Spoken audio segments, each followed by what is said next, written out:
Long before the guillotine of the French Revolution stained the cobblestones of Paris, an ideal sovereign republic already existed in the very heart of Europe. Imagine this.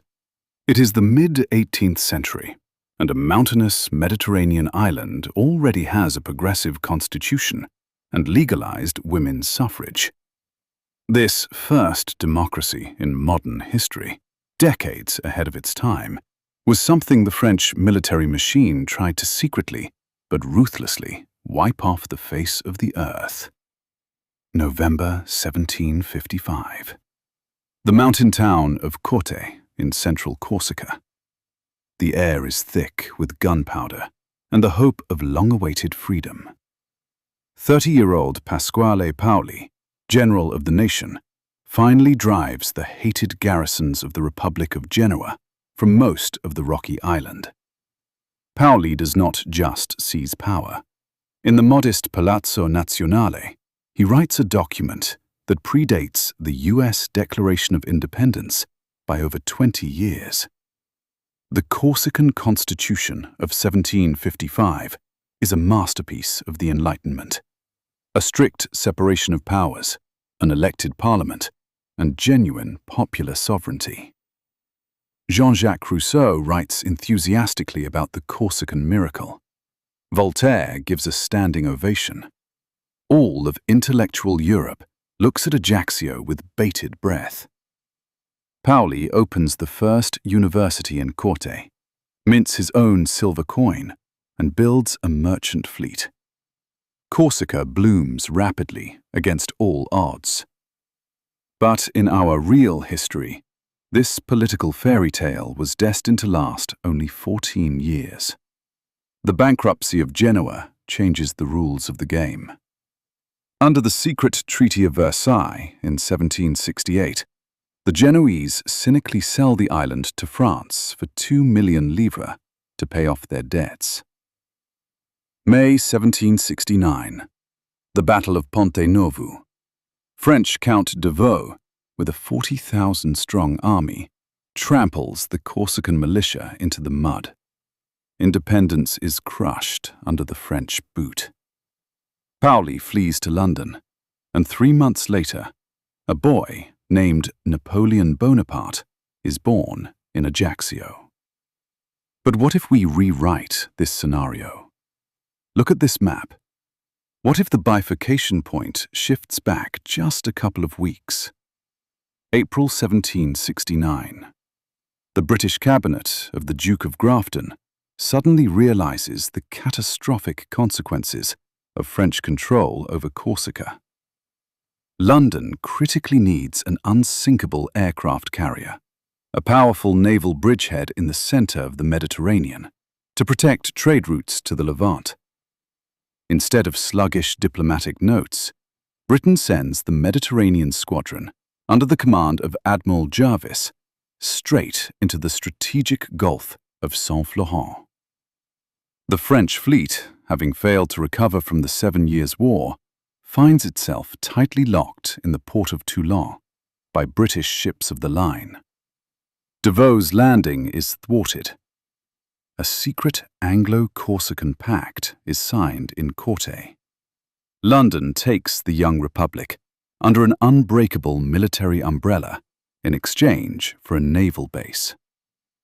France is furious, but the aging King Louis XV is completely unready for a new global war with the British Empire over a piece of rock. Corsica is saved. Pasquale Paoli retains the status of head of state and begins large-scale modernization, relying on generous British subsidies and pounds sterling. The Bonaparte family, by the way, remains loyal to Paoli. Young Napoleon, having no prospects in France, enters the British Royal Navy as a cadet. Imagine Sir Napoleon Bonaparte, a British admiral, smashing the French squadron at Trafalgar. An ironic twist of historical fate, isn't it? But back to Corsica itself. The 19th century turns this rocky island into an impregnable maritime confederation, masterfully balancing between great powers. Thanks to the British protectorate and strict neutrality in European conflicts, Ajaccio becomes a safe haven for fleeing aristocrats and their capitals. In 1840, the Corsican Parliament, the Diet, passes an unprecedented bank secrecy law. Switzerland gets a formidable competitor in the south. Giant underground vaults are carved into the granite mountains around Corte. Gold, diamonds, and securities from all over Europe flow into the new Corsican banks. The First and Second World Wars bypass the island. The port of Bastia is teeming with spies from all the world's intelligence agencies, but no one dares violate the maritime borders. Corsica becomes an absolutely untouchable zone, a sort of Mediterranean Switzerland, bristling with heavy coastal batteries and protected by British guarantees. Enter our time, the 21st century. The political map of Europe looks completely different. The European Union exists, but there is a gaping hole on its southern borders.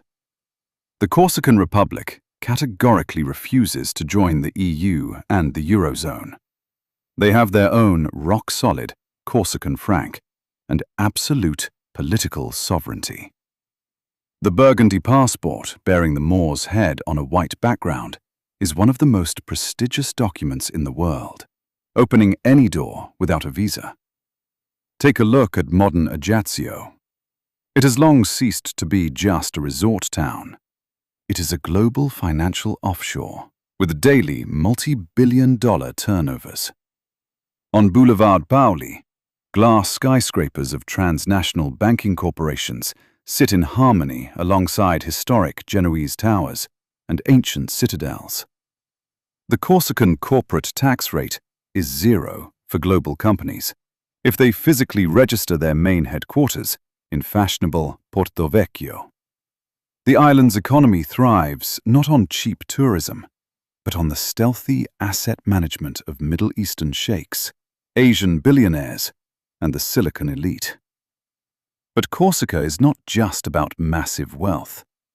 It is the headquarters of shadow European diplomacy, a place where issues are resolved outside the boring protocols of Brussels. Gated villas in the mountains above Calvi are a constant venue for informal meetings. Here, leaders of warring countries drink local wine and cynically divide spheres of influence. Why here specifically? Because the Corsicans have elevated confidentiality to an absolute cult. The local security service, the Guardia Nazionale, works flawlessly. Not a single cunning NSA or British MI6 wiretap works in the shielded bunkers beneath Corte. The island is a giant, anomalous zone of informational silence. The political system works like an expensive Swiss watch. Corsica remains a parliamentary republic where direct democracy is complemented by extremely strict immigration control. Obtaining Corsican citizenship today is harder than becoming a subject of Monaco. The right of blood here is not an empty phrase. It is the basic law of the nation's survival. The French Riviera looks across the strait with unconcealed envy at its prosperous neighbor. The elite in Paris still gnash their teeth from historical resentment. French presidents regularly deliver angry speeches about colossal tax losses due to the Corsican offshore. But legally, there is nothing they can do.